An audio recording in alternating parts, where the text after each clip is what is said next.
Here's a Peter Caine story. This is a true story. When I was 5, I fell off a cliff at Rockwoods Reservation.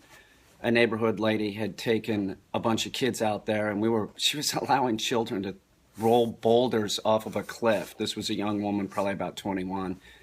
So I went with one of the boulders, and I suffered a traumatic brain injury, and everything changed from that point on.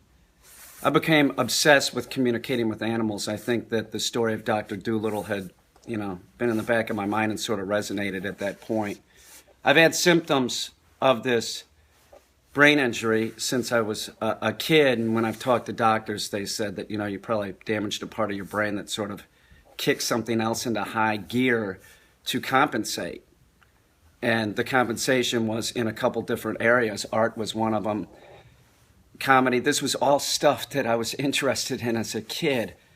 And communicating with dogs, not just dogs, but animals. By the time I was in first grade, I had 100 monarch butterflies in my room flying around. I had rodents, I had lizards, you name it. And of course, dogs were in my family, and I was sort of like really keyed into dogs and communicating with dogs. It's always been there. It's always been there ever since the accident, this sort of obsession with communicating with animals. And you can communicate with animals, you just have to watch them differently.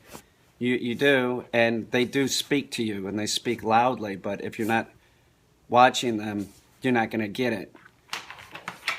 When, at times when things get busy, I have these dreams about the military and going out to sea, and it's a traumatic dream, and I can't take my dogs with me. And that's what I want to talk about is the military. When I was in the military, that was the worst part of my whole life because I couldn't have animals around me. It was horrible.